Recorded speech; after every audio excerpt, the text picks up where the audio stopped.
Qafqaz əsiri yoxsa Uğur Centlmenləri? Qafqaz əsiri mənə elə gəlir ki, nisbətən zəif filmdir. Uğur Centlmenləri daha yaxşı filmdir. Ümumiyyətlə Qafqaz əsirindəki o obrazlarda Amerikanlardan əkişdirmədir. Uğur Centlmenləri yoxsa Səhranın Bəyaz Günəşi? Uğur Centlmenləri daha yaxşı filmdir. Uğur Centlmenləri yoxsa Brilliant Əl? İkisi də yaxşı filmdir, amma Brilliant Əl daha maraqlıdır. Təbii ki, Bakı ilə də əlaqəli olmağı bizi daha da yaxınlaşdırır filmə. Brilliant Əl yoxsa Taleyin İroniyası? Taleyin İroniyası daha yaxşıdır. Taleyin İroniyası yoxsa Moskva göz yaşlarına inanmır? Moskva göz yaşlarına inanmır. Moskva göz yaşlarına inanmır yoxsa Sevgi və Göyərçinlər? Moskva göz yaşlarına inanmır. Moskva göz yaşları inanmır yoxsa Qaraj? Moskva göz yaşlarına inanmır. Moskva göz yaşları inanmır yoxsa Krasnaya Kalina? Krasnaya Kalina SSR tarixində ən çox izlənilmiş filmdir. Xüsusilə o filmdə qırmızı rəngin əla istifadəsi var. Həbsdə olan bir insanın normal həyata adaptasiya olmaq çətinliklərini göstərir. Ona görə Krasnaya Kalina. Krasnaya Kalina yoxsa Cəmilə?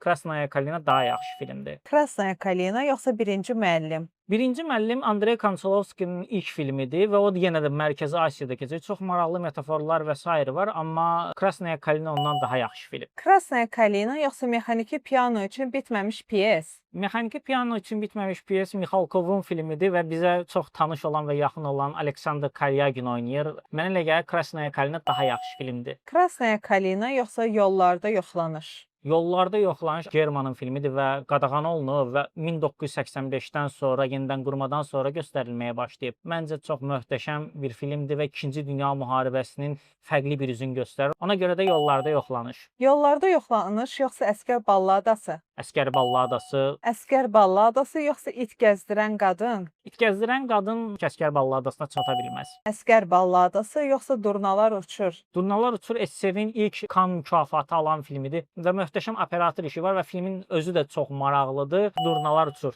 Durnalar Uçur yoxsa Ayna? Ayna dünya kinosunun ən yaxşı filmlərindən biridir. Ona görə Ayna. Ayna yoxsa Dırmanma? Larisa Shepitkovun filmidir The Askent. Maraqlı filmdir, amma Ayna qədər eksperimental deyil. Müharibənin sərt üzünü göstərir, amma Ayna qədər yenilikçi deyil. Ona görə Ayna. Ayna yoxsa Gəl və Gör? Gəl və Gör dünya kinosunun ən yaxşı müharibə filmi sayılır, amma Ayna da belə əksərlərinin onluğunda olan bir filmdir. Çox az fərqlə Tarkovskinin Ayna filmi daha yaxşıdır, amma belə bir şey deyim ki, Tarkovskinin Ayna filmini bir dəfə baxsınız, heç nə başa düşməyəcəksiniz. İkinci, üçüncü, dördüncü, beşinci dəfədən sonra başa düşməyə başlayacaqsınız. Ona görə də bu videodan sonra gedib baxıb heç nə başa düşməsəz, xahiş eləyirəm ki, mənə əsəbləşməyin. Bu arada mən bilirəm ki, Sovet kinosunda həddindən artıq çox filmlər var və onların bəzilərini biz adlarını çəkmədik. Ona görə də xahiş eləyirəm ki, adını çəkmədiyimiz, sizin sevdiyiniz filmləri rəydə yazın ki, biz növbəti videoda həmin filmləri nəzərə alaq. Sizdən fikirlərinizi gözləyəcəm. Özünüzə yaxşı baxın.